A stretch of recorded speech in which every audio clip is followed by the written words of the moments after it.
He went from like 2 to 5K per month in November, December to in May, he cleared $120,000 in a month at 16. Here is the thing. A lot of people stay small and they get to spend a lot of time with each client one-on-one, and then they hide the churn through relationships, right?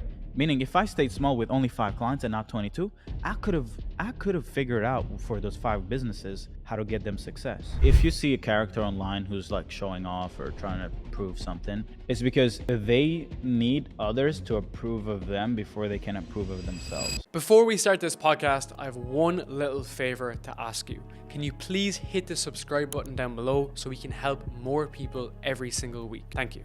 Let's do this. I've been looking forward to this for a long time, man. I wanna take a little bit of a different slant in the beginning. Tell me about Rwanda, man. Like I wanna know, what was it like? Like what's it like growing up there? What was the experience Yeah. like? Do you go back there often? Um, so, I was born in 98. I'm sure in Rwanda, there was the genocide in 94, Mhm. right?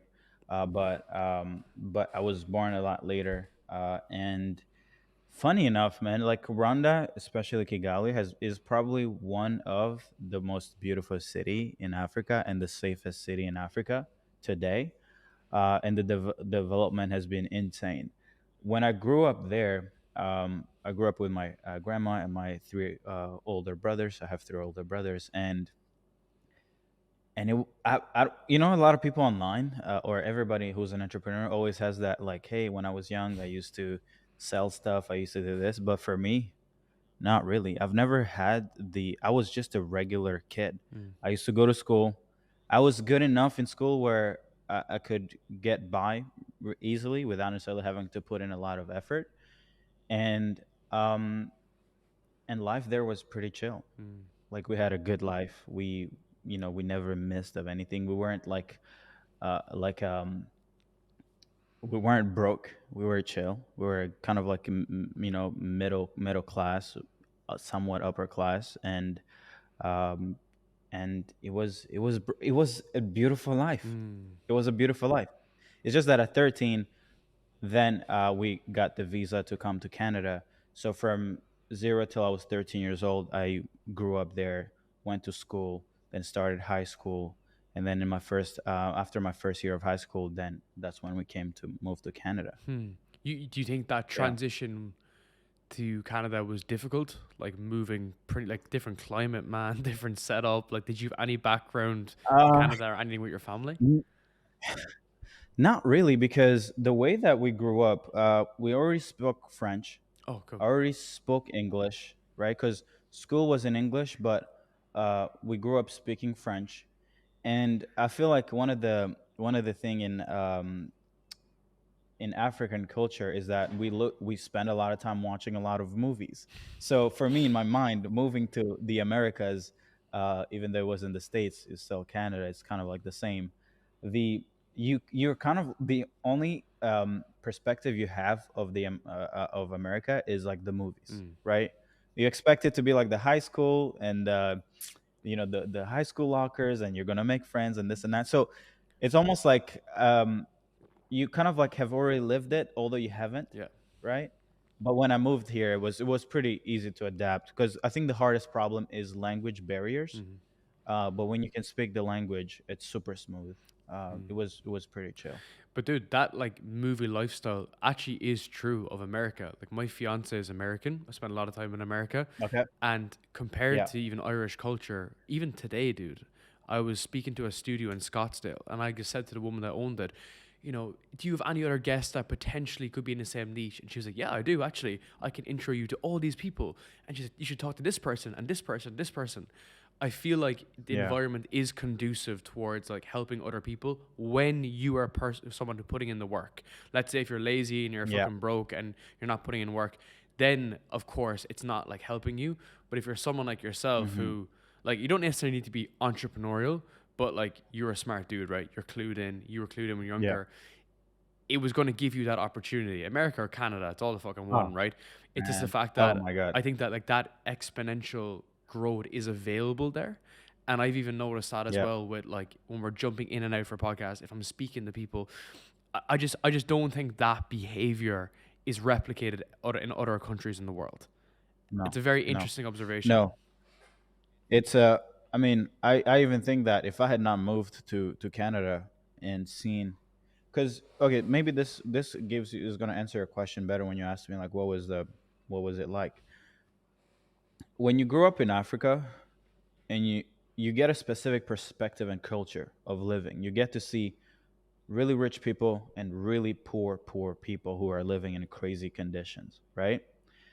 And when you move to first world countries like the States or Canada, you get to see now the playing field is leveled. Mm. Whether you're poor or whether you're rich, everybody has the same opportunities, Hmm. right? So for me,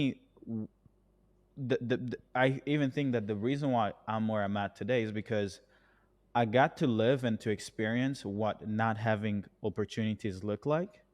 So when I moved to Canada, even the littlest, like the smallest opportunities, I didn't take them for granted because I knew what it looked like on the other side. So for me, hard work to me came as a given. Like Mm. I'm like, oh, people are like getting paid this much. You're getting paid by hour. Like in Africa, you get paid monthly. Hmm. You get a monthly paycheck, and it's like a few $100 a month, right? Here you can work as many hours as you want. You can change jobs every month if you want, and you're gonna get another job, right? And you have opportunities of people making driving Lamborghinis at 23, right? Mm.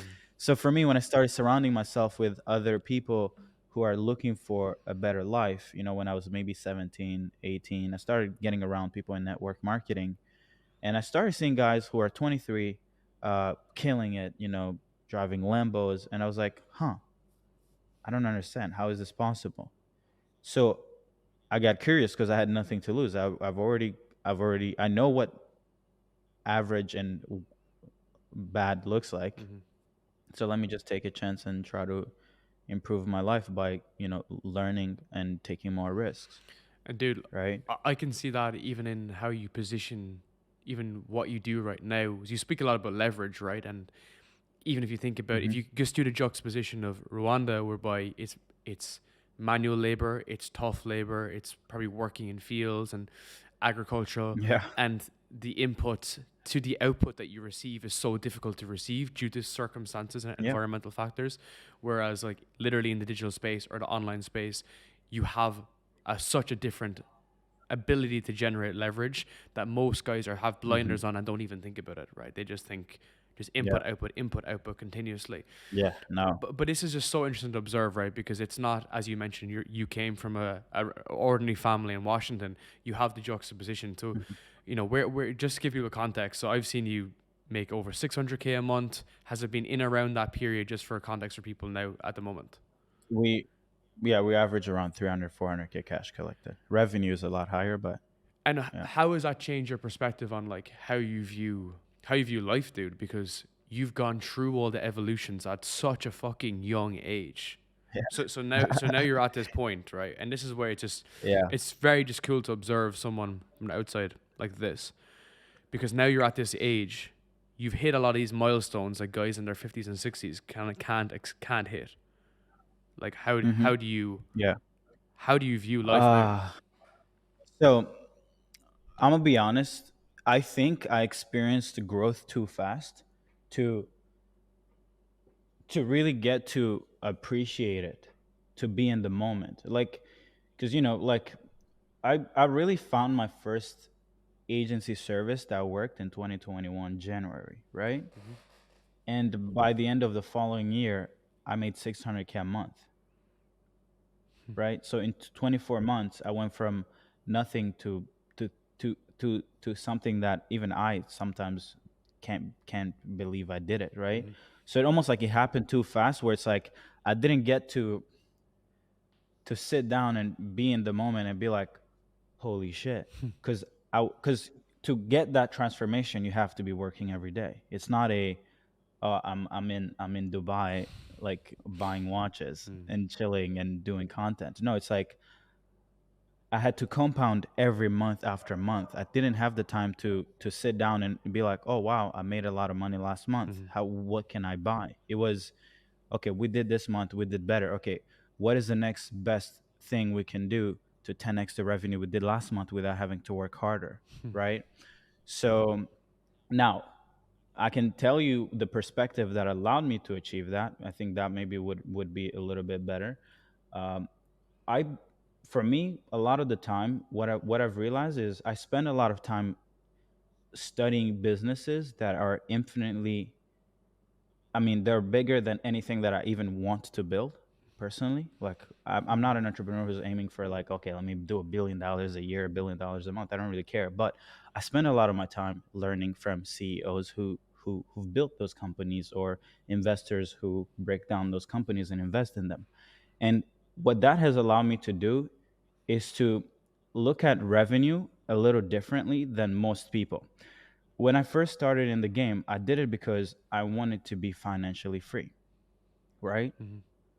But the decision making from that perspective doesn't actually allow you to build a great organization. Mm-hmm. It only allows you to build a business that's making you a lot of money, a lot of profits for you to live the life you want, to drive the Porsche, to live in a penthouse. But like, you're not going to scale to $1 million a month and beyond because you're doing it for a lifestyle, right? Mm-hmm. So the perspective for me shifted from viewing the business as a cash cow for me to, like, okay, I'm an actually a CEO. I'm a leader. I'm an athlete when it comes to this game of business. So now I started being a little bit more detached from the performance of the business to my worth. Like, I'm not client acquisition that just because the business is making a lot of money doesn't make me better or worse. Mm-hmm. But I wake up trying to be like, okay, cool. What can I learn from this other business and come in and play it? But making a lot of money definitely does. I think the biggest contribution it's had on my life is it's made me more confident in myself. Hmm. And that observation of big companies is strange because you would think that those companies are so detached from smaller businesses, like small to medium sized businesses, that Yeah. you can't somehow, in some aspects, learn from them. Let's just give it a simple example, like a tech company. Like if you Hmm. looked at Apple and its Yep. infrastructure, although you could look at the ecosystem of all the products and interconnectivity, that has a lot of relationships how you could basically serve Oh someone. yeah. Oh But yeah. for Yeah. some people, when they're getting into the game, they would just think, let's look at the coaching program. Let's look at someone else's fucking course over here. It's like Yeah. you're playing the game at a higher lever basically, and you're playing it at a higher Yeah. level, which is a difference between Yeah. pro athletes and semi-pro athletes. They still train every day. They still go to the sessions. They still go to Mm-hmm. the gym every day, but Yeah. they get different fucking outcomes. Yeah. When did you Yeah. It's change those super. inputs though in your head? Uh, Man, I don't know. For me, I'm fascinated by growth. I'm fascinated. It's not It's not really fascinated, but I'm just, when I see someone build something great, I'm really appreciative Mm-hmm. of, like, greatness of, like, it's almost like, for me, I see business just like any type of art. It's like, I like music, I like Chris Brown. If I listen to a really good Chris Brown song, is it in how I feel is the same way how I feel when I'm listening to a business breakdown of someone doing, um let's say, like, or let's say you look at a company like Nvidia that just now is doing like $30 billion a quarter. Like, you can't fathom that. Like, it doesn't make any fucking sense. So for me, I'm like, fuck. They just went 25 years, ate shit the whole way, but now somehow they're now in like $100 trillion like a run rate, something like that, right? Mm-hmm. So for me, it's the same way that I react to a business like that. Is the same way that I react to a good music. It's like, I'm just appreciative of, like, holy shit, because I know how hard it is to think through all the layers and structure it so that the business is durable and, Yeah, sustainable. for sure, man. It's a You know? meditative process, right? At the end of the day, Yeah, it's like it might seem like a shit show in the moment, and it probably is. But at the end of the day, yeah. like when you're able to reflect, you probably know Matt Gray quite well, or are you familiar with Matt Gray? He's from Uh, Vancouver. Is it the is he? I probably seen his ad. I probably seen his Twitter. Founder OS. He has long hair, right? Yeah, yeah. Long hair. Very cool dude. Yeah, Very, yeah, very yeah, cool. Would be a yeah. very cool dude to connect with. He doesn't spend that much time in Canada anymore, but he talks about like the Okay. meditative process, basically, of entrepreneurship. Like it's a journey. It's your own journey. You're seeing your own Yeah. evolution as you grow up. Like you become more mature. You're a leader. You take care of your people Mhm. around you, and then that kind of festers into other aspects of your life. The inverse is also true, right? Yeah. If you're a dickhead and you're an asshole to your employees and to your clients, you're also just going to become a dickhead, and people are going to realize Yeah. you for who you truly are. So it's almost like, again, your Yeah. business is a reflection of you, right? Quoting the EMET. Now, I want to go where I really want to get help with this podcast and for people is you are fucking crazy logical. You're probably the most logical person I've seen in the online space. Like you have the process, Really? you've processed documents, documenting process documents, right? It's like, and dude, like Yeah. it's last time I'd seen documents like that was when I was in fucking university, right? I did like I did computer science Mhm. or variation of it. I want to basically create like a logical path from 0 to 100K. That's what I'd love to do Yeah. with this conversation. But I want to see from your perspective, where do people get it wrong when they're building initially? So you were at that 30K mark and your house was on fire, Yeah. basically.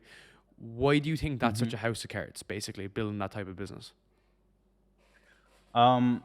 So I'll start before 30K a month, right? Let's just lay out the problems with 30K a month.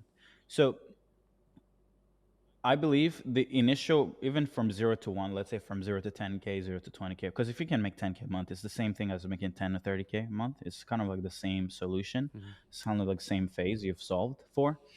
The biggest problem that I've seen, and we do this with all our clients, is that a lot of the time the thing they're selling is something they were given by someone else, right?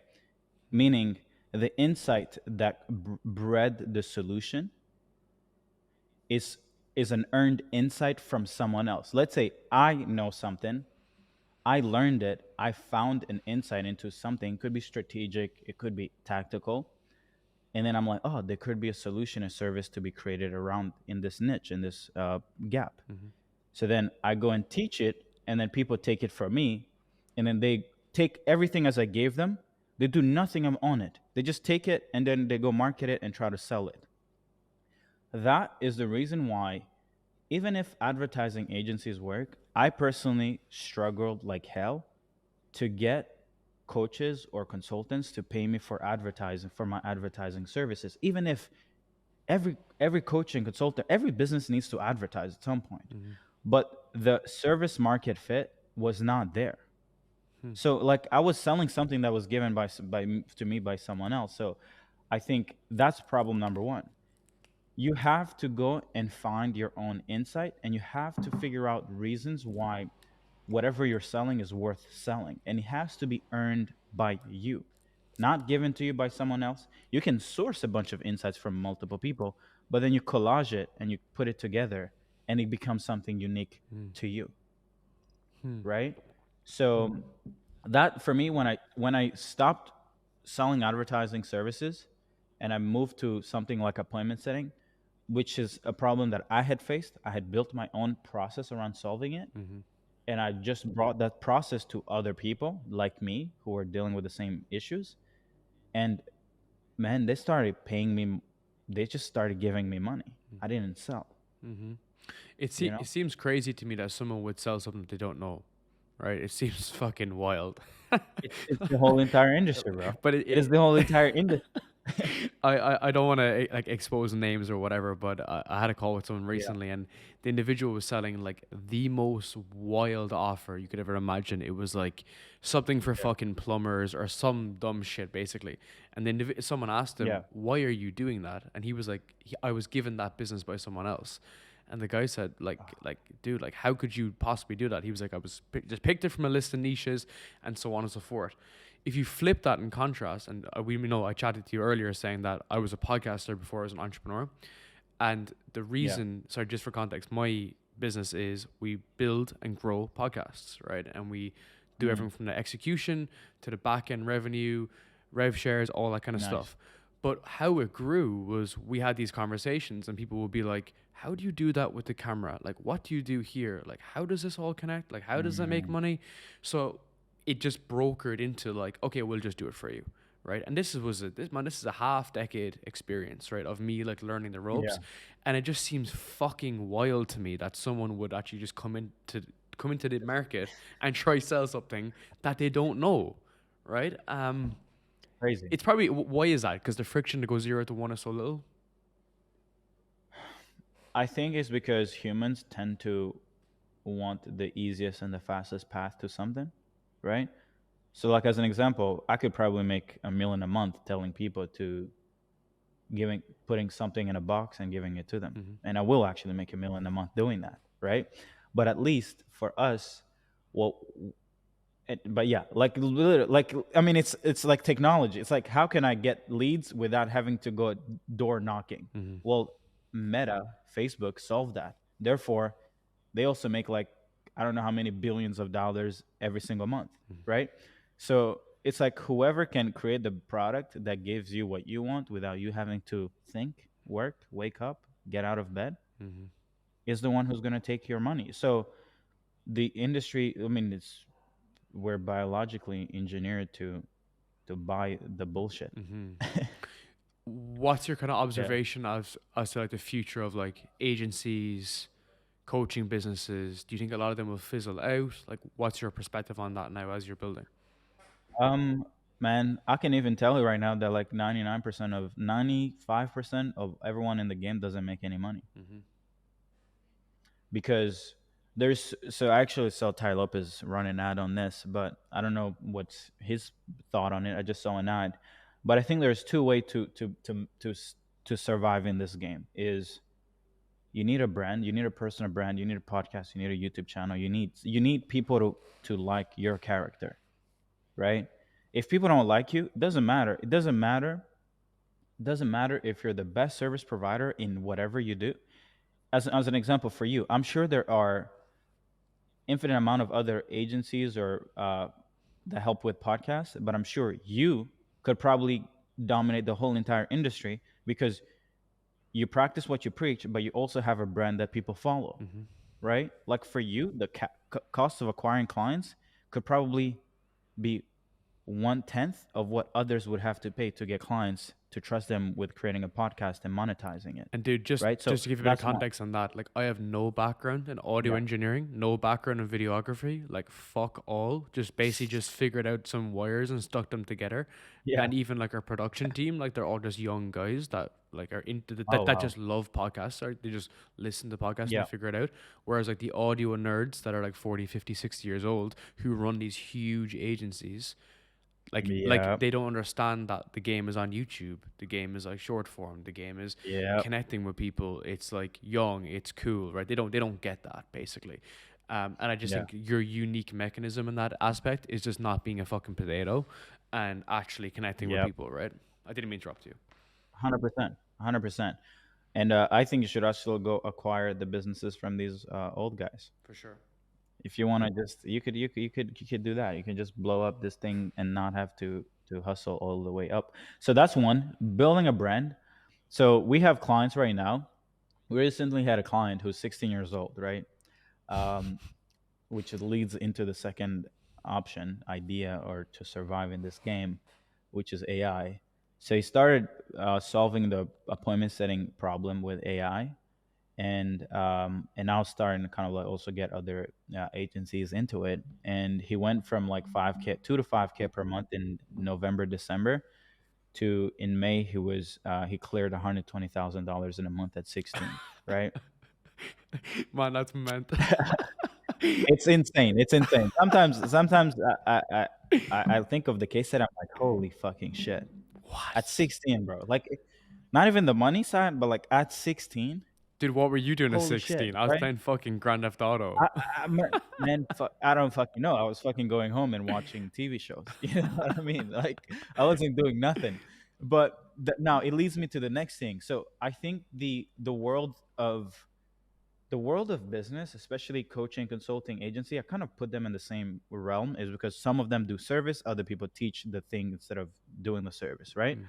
I think we're going to get into a world where people are going to stop buying courses or coaching programs or info products just to learn something. Instead, they're going to be buying the thing that does the thing on their behalf. So, as an example, instead of me having to buy a media buying course, what if you um, built with AI, put collage, took all the ads, the best performing ads from 500 businesses in 50, 100 niches, and you just put them in an AI thing where you feed the AI the data, and then you just created a prompt that makes it create the best next uh, iteration Mm. of the potential future best ad, right? And then instead of me having to buy a course and learn how to click on media buy and set up the business ad manager and create the creative and then launch the creative, what if I just subscribe to your platform and it just fed me the best creatives based on the inputs from the best creatives that are performing on these all these businesses. Now think through that lens, but for every single solution gap mechanism that exists in the current space. Mm. So you're a real estate agency that generates leads. Why? What the fuck are media buyers in that doing? Just setting up a campaign and then letting leads come in? Or you're an appointment setting agency? Oh, you're the guy who sets the leads. Why? The Mm. script already works. We already know what gets us the best conversion from the best pickup rate. We know the script that gets them to want to be enticed enough to jump on a call. We already know the thing that gets them to show. Put those inputs into a model and let the AI do it. So, and that's why for me, I've kind of like been pushing this build and release idea, is because I actually think humans, we're all gonna go into a place where we don't have to work, but a tool, technology is gonna do most of the work. Mhm. But it's those who are gonna figure out how to collect the data from a bunch of people, crowdsource the truth, put it into a thing, let it create the next best iteration, and then you sell that, Hmm. in my opinion, instead of coaching, instead of fucking service agency bullshit.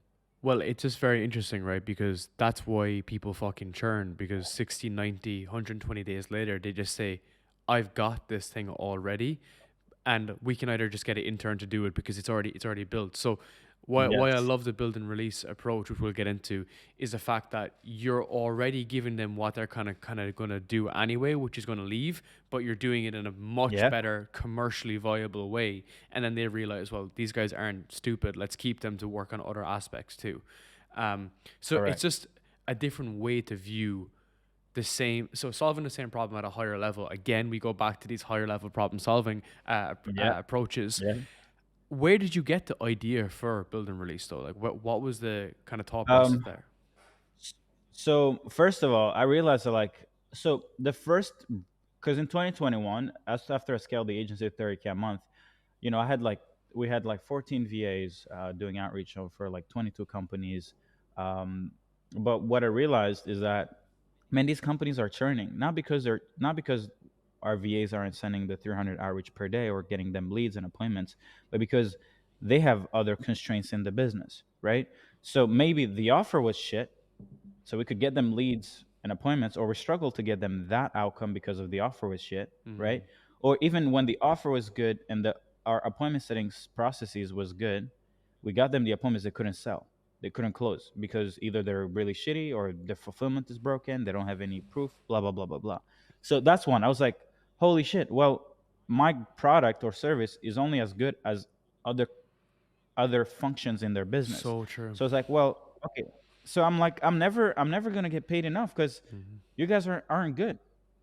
So I was like, problem number one is these guys have a broken businesses, and to a degree, every single business has a broken is broken at some point, Mm-hmm. right? Like if I'm not making 10 million a month, so that means to a 10 million a month founder, I'm not as valuable to them, Mm-hmm. right?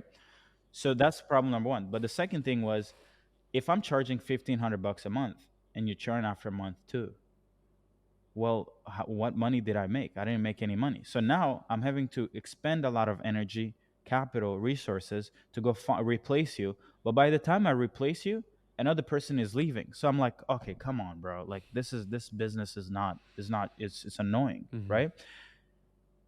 Here is the thing. A lot of people stay small and they get to spend a lot of time with each client one on one, and then they hide the churn through relationships, right?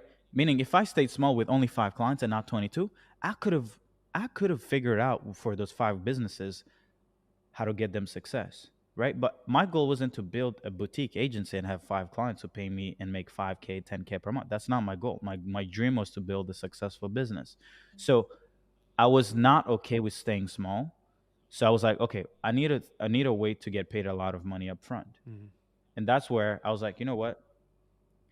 The only way people get paid you up front is if you sell them a one-off thing where you're like, hey, i'm gonna I'm gonna give you every solution you need to all the problems you'll ever experience to getting to, let's say, 50K a month, 100K a month, and I'm gonna build it, package it into a process that we're gonna then implement into your business.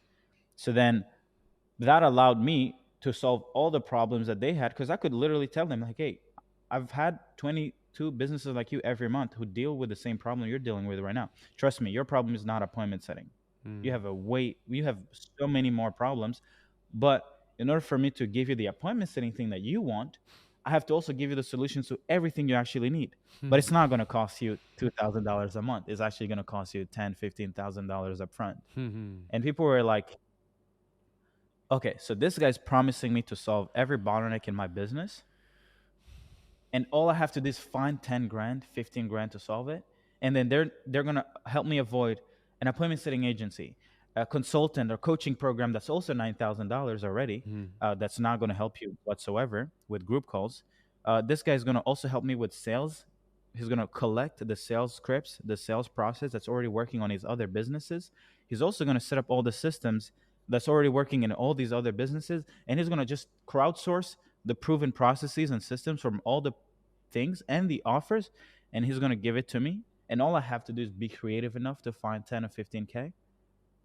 And people just fucking somehow, even people without money, like literally people doing less than 10K a month, found a way to pay us. Even people from India, man. That's kind of like that's where the build and release idea came from. It's I realized that in order for me to get really rich fast, I needed to build a solution that was hard to come by, Mm. and not just be a commodity like, okay, I'm just an appointment setting agency, or I'm just a consultant or a coach. I needed a way to do everything Yeah. in one thing.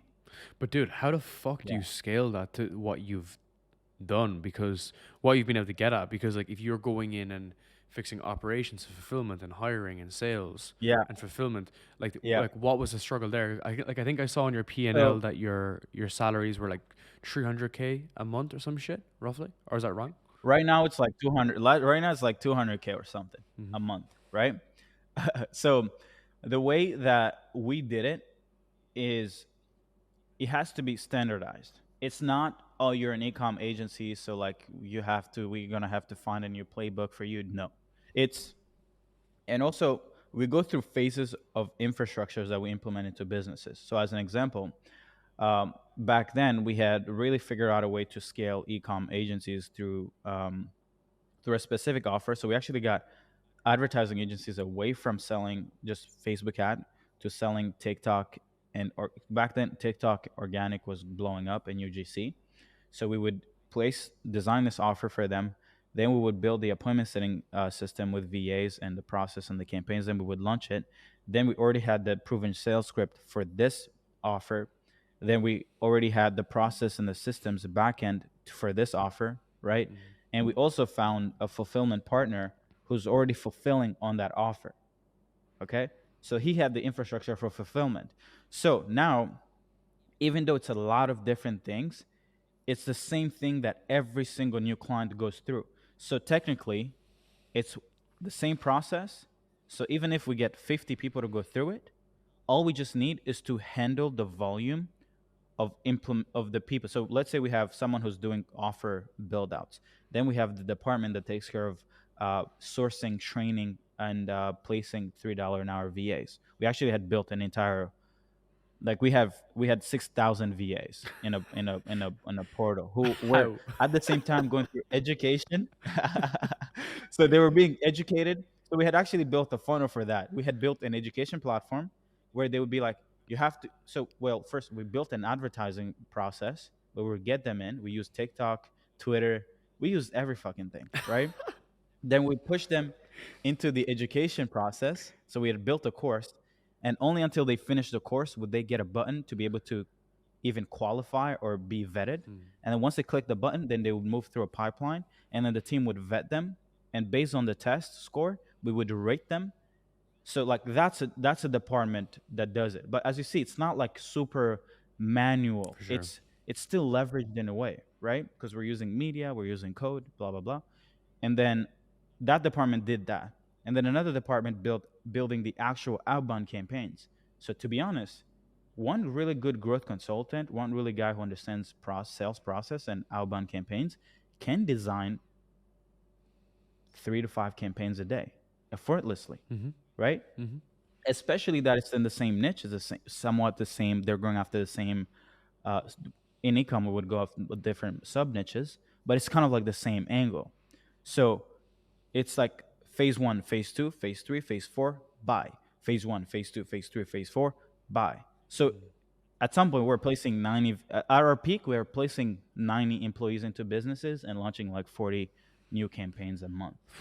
Dude, like if you think about it, 10 to 15K is fucking nothing for what you're doing. It's nothing. Now that I think about it, for all the fucking thing we're doing, I'm like, holy shit. Dude, like that's actually nothing. Like, if you think about it, because like how long? I know you're getting results like really fast. Like your time to value ratio was like fucking dialed in. But in real effect, like you could basically deliver that in like 4 months, right? Like reality. So that's the irony of this is the that the delivery was 4 weeks of the whole thing.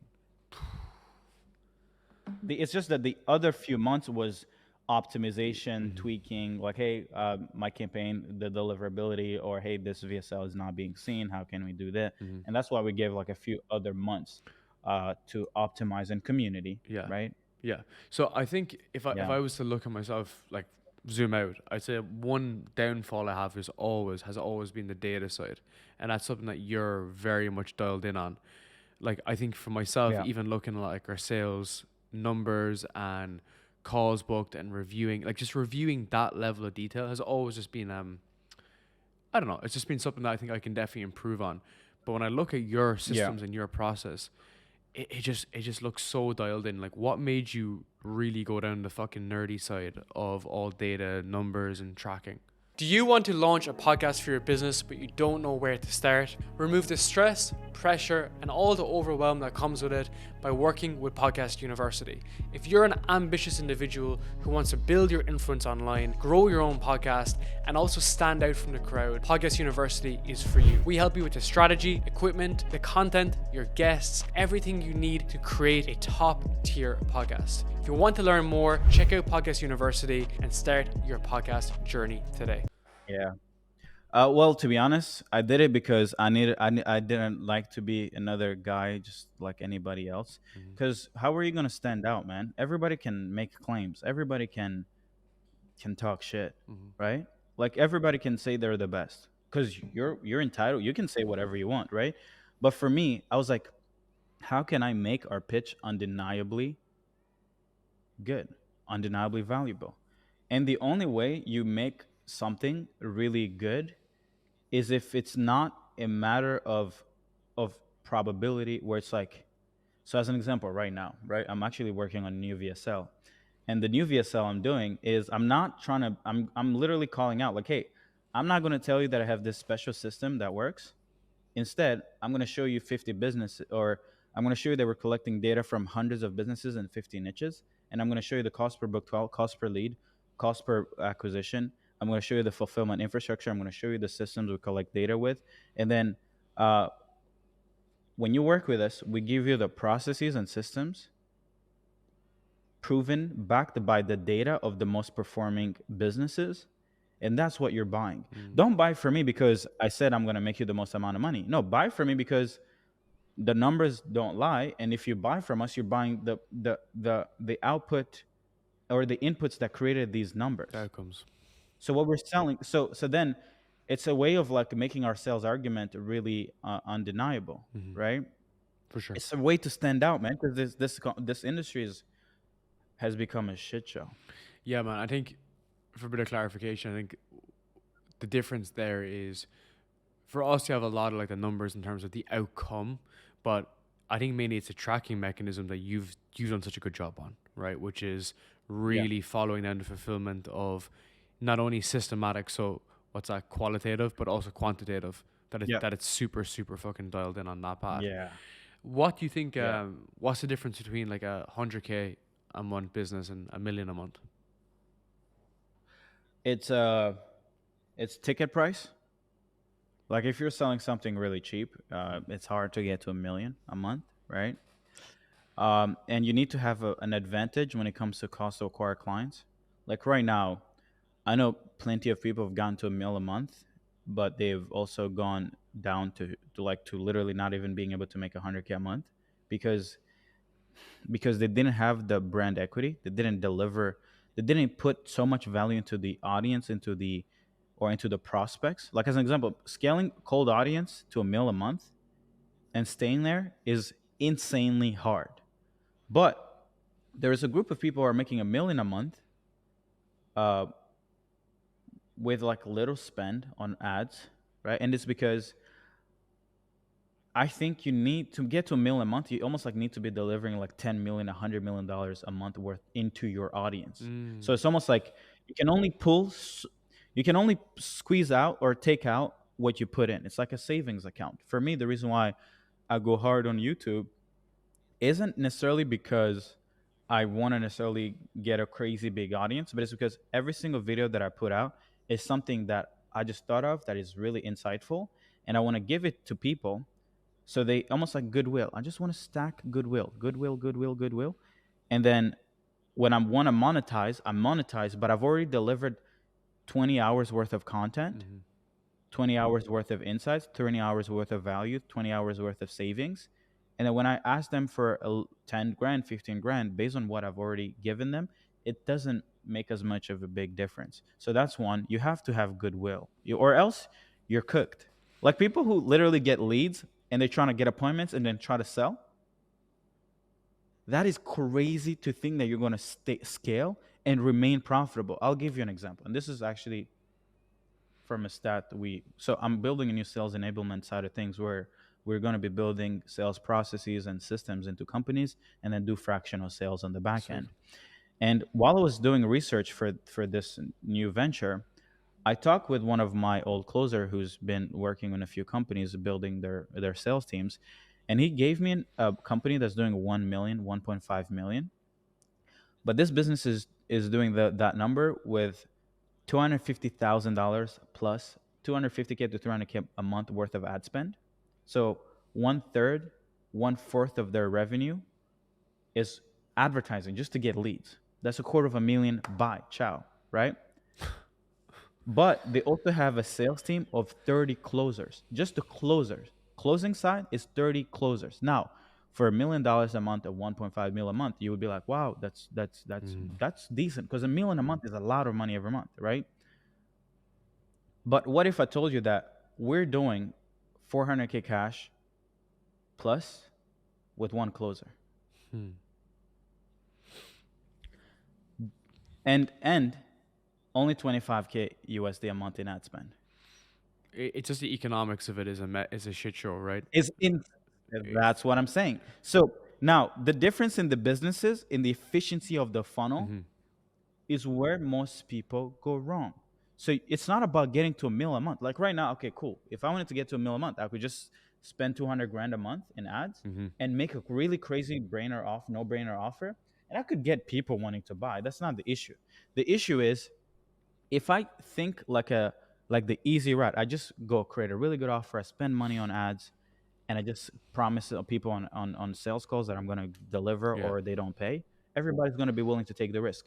But most people figure that game out and they stay there, Hmm. not realizing that business is not, it's a scale. It's a scale that you don't see, but there is a scale. If you take away from people, then you're giving them, the universe comes for you. It's karma, it's whatever it is, but the marketplace can judge you. It judges you based on, are you pulling too much? Are you giving too much? Are you giving little?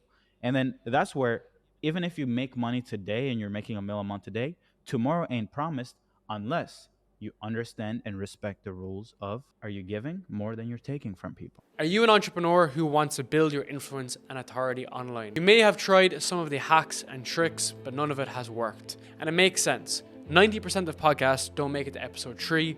Of the 10% that are left, 90% of them don't make it to episode 20. That's where Voex comes in. Voex creates, manages, and grows your podcast for you on your behalf. If you've not been getting leads, not been growing consistently, you haven't found your tribe, and you don't know what to do, Voex is the answer. Don't just take our word for it. In the past couple of years, we've managed over 35 podcasts. We've also been able to generate over 55 million views with 500 episodes produced. And not only that, generating over $1 million for our clients in products, services, and sponsorships. So if you want to learn more about how you can build a great podcast and have it fully managed for you, schedule a call with me at Voex and we will help you achieve your podcast goals. Man, I fucking love that. That's so sick. Are you familiar with Balaji from Coinbase? No. He's a famous saying that everyone's boss is the CEO and the CEO's boss is the market. The market will clear you fucking out, right? Which is Oh, basically it will fucking kill you. and dude, this is the irony of the guys selling like fucking $40 ebooks and they're selling $250,000, and then 2 months later everyone wants to kill them, right? Like that's literally what's happening here. Yeah, exactly. And Yeah. like it's Yeah. the impact of time, right? At the end of the day, is that yes, you can make that money Yeah. now, but dude, that's going to literally burn the brand. And it's just interesting to observe, It's so right? bad. Because even from an outcome perspective, as what we can promise clients, I even spoke to someone yesterday about this, being like, I'm actually hesitant to put a specific number on, let's say, an evergreen outcome, because like it's multifactorial. And in the small instance of someone coming back and basically saying that back to you, I wouldn't want that from a brand perspective. I would prefer to, Yeah. I don't know, I prefer to tackle the problem a slightly different way, just so that you don't explode the fucking brand in the process. I know. Yeah. You know, you mentioned there about the scale up and the efficiency in the business. This is a very interesting debate because, you know, you see the bigger companies and yes, their margins are smaller, but you know, Apple's margins smaller because of the fact that like they do so much different fucking shit. But when you're at $1 million a month, it shouldn't be down at that penny level, right? Because No. the health of the business is not good, and it goes back to traction, right? If we look at those like just high level metrics in a business, if it looks like shit, it's like your internal body. It could look great on the outside, but you're not going to last long, right? Yeah, that's why for me, I have not wanted to scale until I have a way to scale, but in a healthy way where I'm not taking so much from the almost like press the gas, I press the brakes a little bit, because I've realized that like, and I was learning this. There's this guy, Chamath, who worked for Meta, right? Chamath, and he's saying that the half life of a business is how fast you get it to the peak. So like, even though in business we're always trying to like grow the fastest, so that means, let's say if our businesses cap around 1 million, 2 million, 3 million a month, the faster you get to 2-3 million a month is also the time it takes you to get there is the time that also take you to go back down to zero. And they've done research on this where it's like, if it took Amazon 25 years to get to its peak, or 30 years, it's probably going to take another 30 years for it to go down. So if it took me to get to 600K a month in 2 years, technically it would have taken 2 years for me to go back down to zero. Right? And it's what happens to most people in our space. They go 3 million a month, or they start making crazy claims, and then it's here. The same time it took them. So for me, I've learned that like, you can't just chase the like revenue, and the fastest growth cannot be your ultimate goal. It has to be, it's almost like a steps. It's like you get up, but then you stay there a little bit. Just stay there longer. Build a new infrastructure, build a new layer that will support the new layer, and then you stack, and you make sure. I think Taylor Welch says this. He says you got to let the ground settle, right? I think it says something like that, where you got to let the revenue here. You got to lock it in. If you can lock in a certain revenue mark, then you don't deserve the next one. Because if you go to the next one without locking in this new level of weight that you have, you're gonna get there, but you're gonna crumble, because $1 million a month, $2 million a month is a lot of customers, clients, and it's also a lot of teams. It's also a lot of zaps. It's also a lot of tracking. It's a lot of end of day reports. Mm, It's a lot of it's a lot of thinking of like, oh, this could go wrong.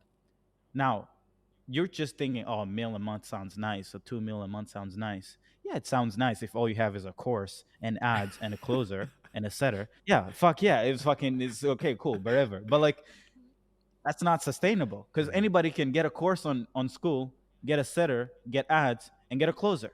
So mhm, you're not going to survive in 2 years. Like I have 16-year-olds making 100K a month. I'm not going to. I already know that like it doesn't take much to make money online. So for me, I've learned that I need to chase harder games, do mhm, harder things, mm.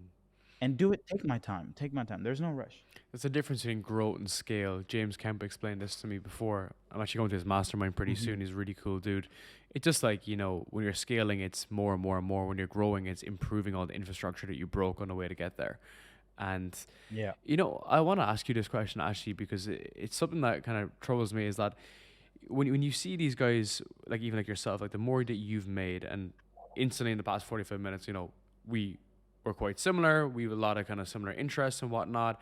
I can tell that Yeah. like you're a humble dude, you're down to earth guy, and the more money that you've made, it's almost like you've become more normal and centered and down to earth, right? And similar to myself, like dude, Yeah. like when I was making fucking 10K a month, I had the biggest chip on my shoulder, and then as the business grew, I Yeah. realized I was a dumbass, and then managing 10, 15 employees, and I'm like, I know nothing. Yeah. Every day I know nothing, right? Yeah. And it's a blessing. It's like a blessing. Mhm. So what I'm trying to say is that as you grow more as like the CEO and founder, I become Mhm. more down to earth to some degree. Someone probably say I'm an asshole. Anyway, Yeah. Yeah. what's your take on that though? Because you see some people that move the other direction as they make more money, they become more Yeah. abrasive, more like a Yeah. WWE character on the internet, and it's just kind of weird, Yeah. right? I think that reaction comes a lot from a lack of like self-worth, Mm, right? So if you see a character online who's like showing off or trying to prove something, it's because they need others to approve of them before they can approve of themselves, right? So therefore, their worth is only they're only worth what others think they're worth. So therefore, they gotta show off. They gotta showcase their wealth.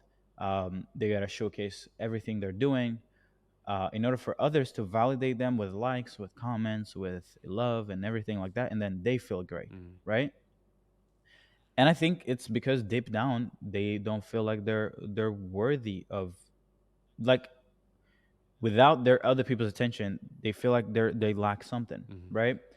Now, on the other hand, I think for me it has almost been I think at least the mindset I've always told myself is that I'm not achieving something great because I need to fill a gap or that I need to achieve it to be worth something. I've always had this mindset that I'm like I'm something, therefore I need to build something great. It's like I don't get to achieve success because success makes me. It's like I'm something or I feel like I have the potential. So therefore it's only right I do something great with my life, mm, right? But when it comes to business, I think if until your mind until you realize it's only until you realize that like you can only grow to the degree that you can disassociate yourself from the business itself. mm, Like as an example, when you're starting out to make 10K a month is everything new. It's your decisions, it's your effort, it's your energy, it's your money being invested. To get to a million a month, the only thing the CEO or maybe even multiple, even 9 figures a year, the only thing the CEO needs to do is to make sure that there's someone making a decision on marketing, on sales, on fulfillment, on finance, mm, on team, and these guys have to do the work. So your only job is to lead them and make sure that the vision is exciting enough and for them to even be want to be part of your vision. So for me, I made the realization that like I was good enough to get us off the ground, but the next level of success has nothing to do with Serge. It can be me. I'm gonna yap online or whatever, right, to get the reach. But like the back end, When's the last time I opened our CRM? I don't remember. When's the last time I worked on systems? I don't remember. When's the last time I onboarded clients? I don't remember. Right now, I still do these things, but the function of it doesn't rely on me. Mm-hmm. So knowing that, why the hell would I think that I'm it? Mm. Like I'm only as good as my team. So like I'm not successful because I work hard Mm. whatsoever. Whatsoever. You know what that to So remind I me have of? no entitlement. It's remind me of people who partner with people to build products, and there's one guy and there's one guy in the background, but it's the guy that's the face gets all the praise, right? And I don't want to Yeah, name names, but exactly. like you see this in not the product space, but the physical product space, right? It's like look Okay. how amazing this celebrity is, or look how amazing this individual is. Yeah. Like let's give an example, like Kim Kardashian, she's Skims. Everyone's like, Mhm. she's so amazing at making clothes. It's like she's never even seen the clothes, dude. You Yeah. know, so Yeah. that's an extrapolation of like these on a smaller scale. So it's like if you're devising all of your self-worth from it, um and that's actually funny, right? Because when you're at that smallest stage, you're like, oh, like, I deserve this, or this is great because I've done it. Yeah. Whereas when you have the right people in the right seat, they just fucking execute. And that's Yeah. most of that's actually been one of our recent challenges, was putting the right people in the right seat who were capable enough to execute at a high level, that were committed. Mhm. Because you can find good people, but it's just not the level of commitment, which has been I know. another level of my kind of journey, right? Is like, It's hard. yes, you can get good young guys, but you can't get people that are super skilled and also want that kind of vision. Now, I want to ask you Yeah. about the content man, because like for me, just being like content dude and having content businesses, actually you'll find this quite interesting. So I've Mhm. never ever ran an ad for my business. It's all been Wow. driven organic.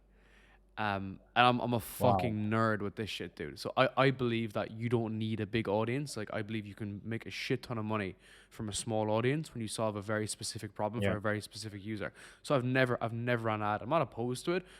We just never have done it. So that's why Yeah. I love observing people like yourself who are just a fucking beast when it comes to creating content. What's kind of been what was your kind of awakening to it, right? Because you're releasing episodes like every 2 days or every 3 days, right? What was that Yeah. kind of Yeah. awakening that you Yeah. were like, fuck, like this, let's turn this up? Uh, um, for me, I don't know what it is, but I've always, even because I started creating content in 2020, right? Yeah. And I guess I have this character where I'm not opposed to be in front of camera. I don't mind. I enjoy it. Now, was I always good and confident in front of a camera? Not really, but um, I've always had the confidence to think that it was the right path. Back in 2020, I used to go to a cottage with friends who we worked at a 9 to 5 with, and I would go in the bedroom and I would just shoot like a little content, right? And I would talk about what I was learning from Naval, and I posted on YouTube or my Instagram, I think.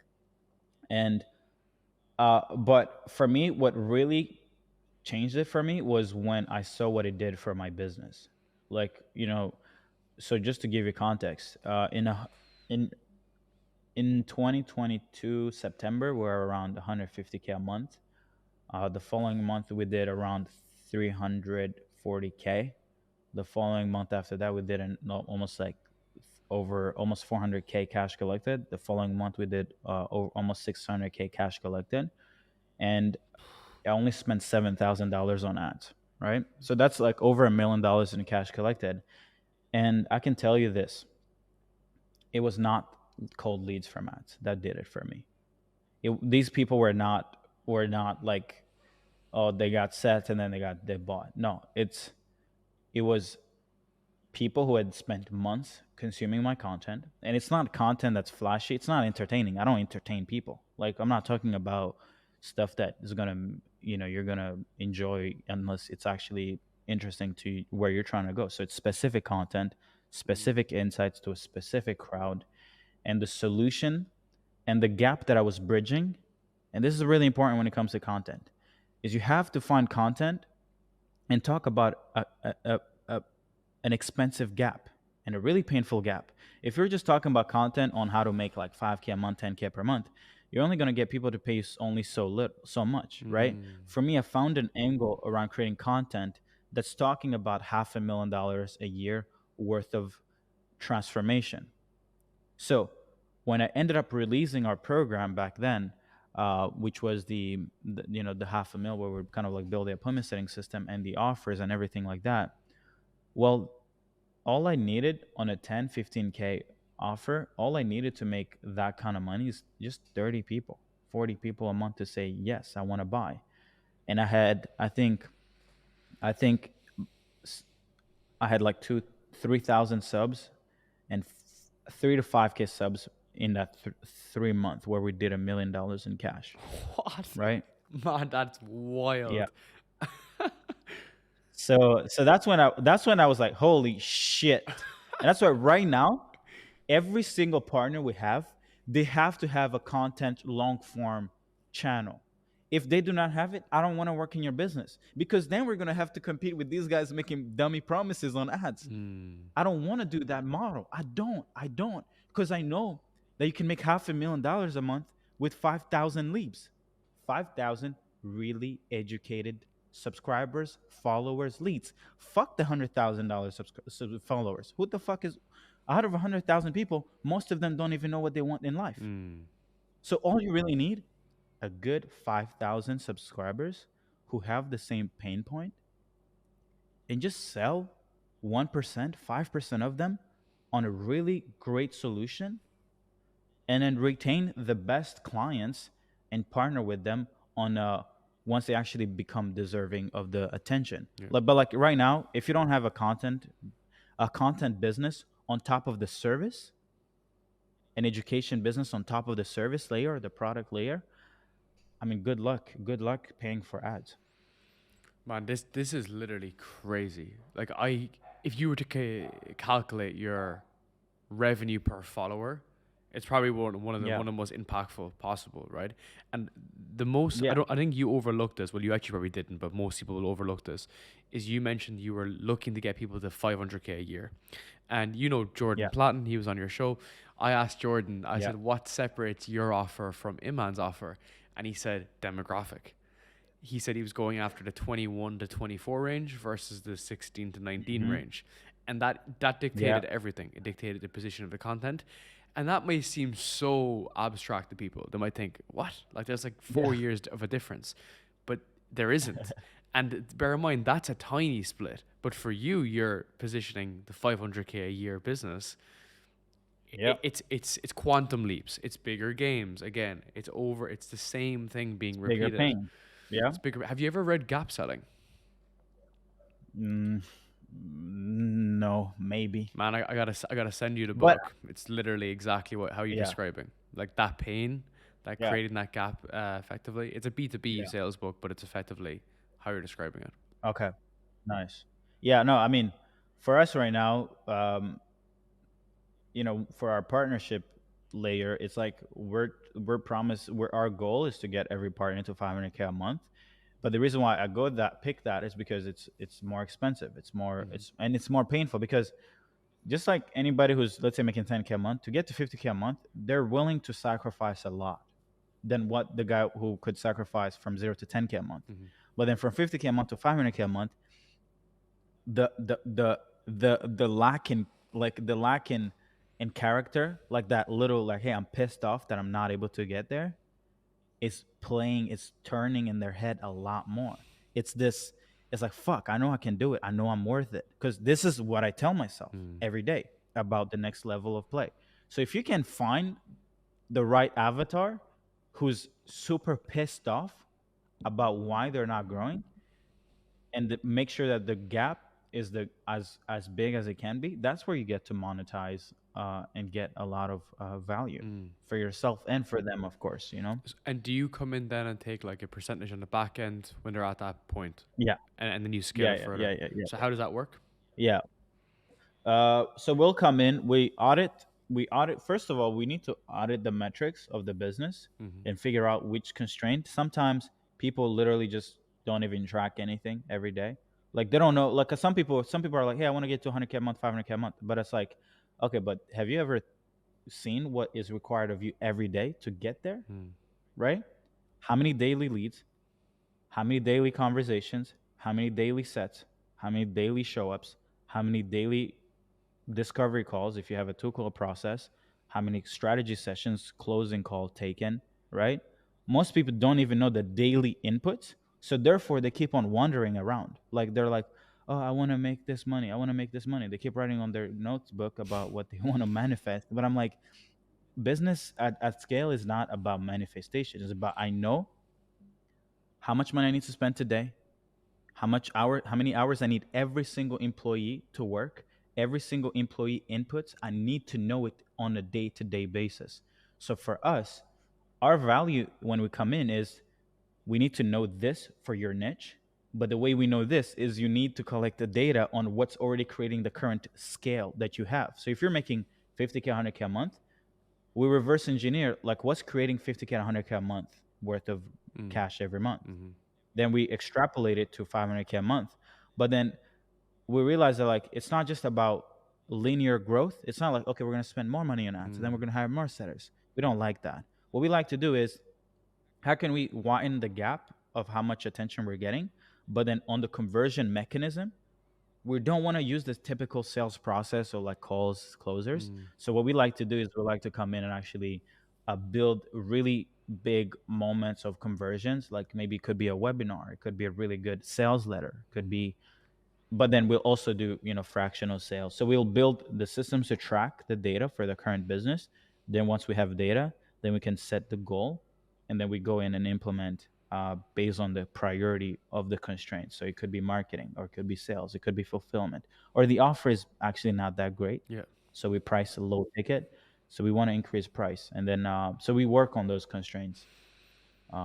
There's a lot, man. There's a lot that you're touching for what you're charging, which is why obviously you've scaled up your prices and so on and so forth.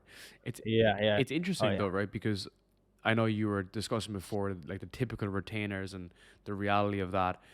And just to give a bit of context, I think the reason why our business has grown really well is because Yeah. we had retainers, which I call like sleep easy at night money, right? It's like, oh, sleep easy at Yeah. night. Yeah. People sign on for 6 months. Yeah, they might not pay or whatever, but like, Nice. you know, it allows you sleep. It's just, But yeah. the back end for us is where we actually made the money, which was sponsorships for Mm. people. So you imagine Andrew Huberman and AG1, it's actually our company that's Yeah. doing the deals. Then it was Oh wow. paid interviews was really big, fucking huge in the podcast space. You wouldn't believe who pays for interviews. Really? Huge, dude. And then rev shares then on the back of that, then basically on the back of their businesses. So that's actually like Wait, how we made our money, just being transparent, which I wow. didn't realize. I didn't realize that in the beginning. It was just that we had a very big podcast that was in our portfolio, and he was like, "Hey, can you manage all Yeah. the sales for our sponsors?" And we were like, "Yeah, sure, whatever." And so what I'm just trying to say is that you come in thinking it's one thing, but it's actually the other thing, which Yeah. gave us like more opportunity, basically. So how do you kind of situate that when you're looking at a business and you're trying to grow it? Because if you're just trying to get Yeah. retainers, you need more people. Now, So we wouldn't need more people as a yeah. result. That's what I'm trying to say. So I think so. Here's how I think through pricing. Okay. I like to charge one-off fees, or I like to. So let's say for a business, for a client doing, if they're not well financially, meaning they're not printing a lot and they don't have a lot of leverage, I don't like to put them on rev share or even like monthly payments, because any time that their revenue dips, they're going to try to cancel. So that's why a lot of agencies are giving retainers a few $1,000, even if it's low, like $2,000 a month. That guy will cancel because they're already every dollar they question it. They question because they can see the billing. They don't have many people billing them, so they can actually see, fuck, he just billed me. Yeah. What is he doing again for me? So they can question the value. So for that type of market segment of the marketplace, I would say people doing less than like 20K a month. We like to sell them one thing, high ticket, 10, 15 grand, give them everything. Okay. Now, once the business starts doing $500,000, $1 million a year and beyond, they've already validated that they can make money. They've already validated they're a great CEO. Those type of people, we like to give them a little bit more attention because they have what it takes to 5x, 10x the business with the right process, with the right discipline, with the right systems, and with the right team. Now, since we know that they're already good, and it takes just a little improvement to 10x the business, we want a piece of the growth, and we want to also build them a service fee. So that way, we're not, it's almost like the mistake is, and you're seeing this with the creator space, right? People building school communities in exchange of a percentage, but you're giving that time and service to someone, even though they have an audience, they have no infrastructure for actual business. Yeah. They just create content. So you're taking a lot of your service and giving it to someone who has no leverage when it comes to offer, when maybe even the audience isn't monetizable that well. So a lot of people are building these cool communities for people with 100,000 followers, this and that, but they're only making 30K a month because this guy had never thought of business. You're literally starting from scratch. It's like being a beginner. So for us, we never want to give our service or our performance offers or management offers to businesses that are below our leverage threshold, which is you already know how to fulfill, you already know how to get attention, you already know how to sell. Now let's just come in and kind of like build better processes and systems and actually just 10x the business and do more leverage shit, right? Yeah, man. Like, So that's how I think about it. so much food for thought, man. Have you ever heard of Tim Ferriss's approach to chasing field mice or antelope? No, Oh, no. you'll love this. So, his decision making process around like ideas and everything, because he obviously has 1,000 ideas in his head, and Yeah, ideas come towards him. He says, is he chasing field mice and going after these small ideas, or chasing an antelope because a lion only needs to hit one antelope a fortnight to eat for 2 weeks, yeah. or chase field mice forever? And it's such a great way to position these Exactly. Yeah. these opportunities even to rev share with, right? Because I was a partner on like 15, 20 different offers, but my thesis, which was wrong, which was, oh, we only need one of them to win the Olympics to be fucking the bank, right? But No, it yeah. still wasn't the right frame, because it just meant that you were spanning across everyone. Now Exactly. you learn it the hard way, right? By getting fucking Yeah. by wasting your time. Trust me. And that's a limiting Yeah. belief, right? And it's also a form of cope to say, oh yeah, just fucking bet. My approach was like, bet on one horse and the horse will fucking eventually win. But different ways to slice and dice it. But I think this is just a whole different era of like playing on bigger levels. That's how I extrapolate this conversation. Yeah. No, I mean what you're saying, like, I also, I'm learning this and restructuring our offers through these lens today, right? It's not like a year ago, 2 years ago. Because also, if you're growing, you don't realize that you're under leveraged, and that's why for us, on once I realized that, like, okay, I can't build people the same way. I also almost like, it's like who you serve is how leveraged you are, right? Like who you pick to serve dictates how you grow and how much effort you have to put into growth. So like even if you see like a lot of these guys who are selling products, coaching offers, and this and that, making a lot of money, they have to go hunt the next day. 100%. Right? So it's like, so they're actually not that smart. Yeah. And I learned this the hard way, because we spent 2 years without having any partnership backend service performance offer for the longest time, right? And now we kind of like have, we incubate clients, and then once we give them the systems and processes, they implement it, and we help them with strategy. And once they get to a level where they're actually killing it, which is not everyone, which is why that's why I'm trying to get away from making promises and being like, hey, these are all the systems and processes we use for our partners. You can access them in the incubator, but I'm only going to pay you more attention once you actually make a shit ton of money with our consulting and our systems and processes. But before, it was like every client is worth. No, you can't pour all the energy into every client and think that you're going to make a lot of money, or just sell like programs, or just sell this, because people is like, I want to be a partnership is the best route, or oh no, consulting and just coaching and info is the best route. No, it's everything. It's just a spectrum. You need to be at all these layers, and you need to monetize. It's almost like one gets you in, and then another one brings you the next client, right? So like the products have to be the funnel if you want a sustainable business and to be able to sleep at night, or else you're going to be the partnership model, and you're going to lose 50% of all your clientele in 1 month because something went wrong. Or if you're the productized offer where you sell 50 people every month, if ads break, if your closers drop, if AI comes out and does your coaching without needing for people to spend time in an efficient way and learning on school or information Mm-hmm. or consulting, your business goes from 500K a month, a mil a month, all the way down to not being needed. Hmm. And like, good luck running businesses where this level of risk exists. You know, Mm. for me, that's the thing that scares me into being married to a specific model. Like for me, I don't. I'll do everything. I'm not married to like, oh, we're this, we're this. No, Mm. You're adapting you with know. times, man, and especially right now when everything is a fucking vitamin, you need to find that painkiller, right? Mm-hmm. Which is like you've been so good at being able to identify and evolve, right? That's really, really important with this because if AI and shit comes up and it pushes harder, like around the spectrum, people will say, look, We're the cooked. $1,500, yeah, this AI tool is kind of shit, but it's only 50 a month, you Yeah. know? It's like, yeah, it's kind of Yeah. shit, but let's get on with it. Yeah. It saves the Yeah. heartache. And I think understanding the pulse of the market is something that most people are too ignorant to do. So Mm-hmm. it's awesome, man, to hear this, and I want to say a big thank you, bro, for Yeah. everything for the past fucking 90 minutes. Like you Of really course. blew my mind, man.